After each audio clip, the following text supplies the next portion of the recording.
Hi bro. Hi చెప్పండి. ఏపీలో next CM ఎవరైతే బాగుంటుంది? Next CM I think Pavan Kalyan గారు అయితే బాగుంటుంది నా ఒపీనియన్. పవన్ కళ్యాణ్ టీడీపీ కూటమి అయితే ఏది గెలిచినా ఒకటే. జగన్ చేసిన పరిపాలన బాగాలేదంటారా? బాగాలేదని చెప్పలేదు కానీ డెవలప్మెంట్ పెద్దగా లేదు. డెవలప్మెంట్ కానీ జగన్ గారు చూసుకుంటే నాకు సంక్షేమ పథకాలు అందరికీ అందాయి, నాకు సంక్షేమ పథకాలు ఉండాలి కానీ ప్రజలకు కొంతవరకు జరిగింది కానీ డెవలప్మెంట్ కూడా ఉండాలి. సో ఏపీలో అంత డెవలప్మెంట్ లేదు అని నేను అనుకుంటాను. అంటే నాడు నేడు ప్రోగ్రామ్ కింద స్కూల్ అన్ని బాగా చేసాము, కొన్ని జరిగినాయి కానీ డెవలప్మెంట్ అనేది కనిపించడం లేదు కదా. డెవలప్మెంట్ అంటే ఏ విధంగా కావాలి డెవలప్మెంట్? సో డెవలప్మెంట్ అంటే ఇండస్ట్రీస్ రావడము, కంపెనీస్, సో రోడ్స్ సంథింగ్ అవన్నీ కనిపిస్తేనే డెవలప్మెంట్ ఉన్నట్టు కదా. సో లోపల ఇంకా అమ్మఒడి, నాన్నఒడులు ఇవన్నీ ఒక ఇంటి వరకే పోతాయి. కొన్ని జాబ్స్ అనేవి ఒక ఫ్యామిలీ బాగుపడుతుంది. అమ్మఒడి అంటే ఏంటి, అమ్మ ఒకటి బాగుంటుంది అది కూడా. సో ఎట్లా అంటే వాళ్ళు కష్టపడకోకుండా పిల్లల ఫీజు కట్టడం బాగానే ఉంది కానీ జాబ్ కూడా కంపెనీస్ కూడా వస్తే బెటర్ కదా. మనం చూసుకున్నట్టయితే ఇంకా ఎలక్షన్కి 35 డేస్ ఉన్నాయి దగ్గర.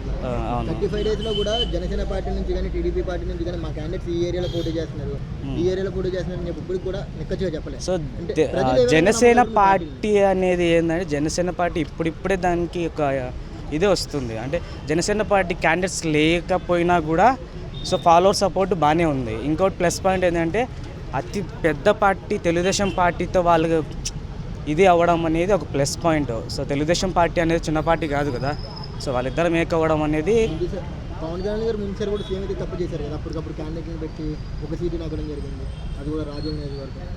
పవన్ కళ్యాణ్ గారు మళ్ళీ అడగండి. ముందు 2019 ఎలక్షన్లో కూడా సేమ్ ఇదే తప్పుదం ఒకటి పవన్ కళ్యాణ్ గారు ఆయన చేసేది ఏదేమైనా ప్రజలు మంచి కోసమే ఆలోచిస్తాడు. సో అప్పుడు ఏంటంటే ప్రజలు మంచి చేస్తాడని ఆలోచన తెలుగుదేశం కలవడం జరిగింది. సో మధ్యలో ఏం జరిగింది ఏం తెలియదు. సో ఇప్పుడు కూడా కలవడం ఏంటి అంటే వైసీపీ అనేది ఒక పెద్ద పార్టీ, దాన్ని ఎదుర్కోవాలి అంటే ఏదో ఒక పార్టీతో కలవక తప్పదు. అది కూడా ఆయన ప్రయోజనం కోసం అయితే కాదు, నాకు తెలిసి ప్రజల కోసమే. పవన్ కళ్యాణ్ గారి విషయంలో నేను ఎక్కువ నమ్మేది ఏంటంటే ఆయన చేసేది ఏదైనా కానీ ఆయన స్వార్థానికి ఉండదు. ప్రజల కోసమే చేసినాడు, ప్రజల కోసమే వస్తున్నాడు. 2014 ఎలక్షన్లో ఎప్పుడైతే మన టీడీపీ హయాం ఉన్నప్పుడు పవన్ కళ్యాణ్ గారు అంటారు మాట్లాడితే టీడీపీ పార్టీని అన్నారు, కానీ ఇప్పుడు మరి ఆ పార్టీతోనే కలడం ఏంటి?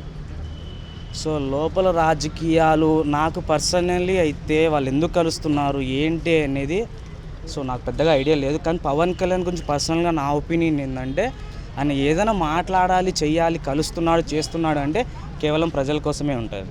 సో 100% రీసెంట్గా కూడా చూసాం కదా. సో హైదరాబాద్లో ఉన్న ఆయన ఇళ్ళు కూడా తాకట్టు పెట్టడం పార్టీ కోసం. సో కష్టపడి సంపాదించిన సొమ్ముని ఎవరైనా పనంగా పెట్టాలంటే గట్స్ ఉండాలి.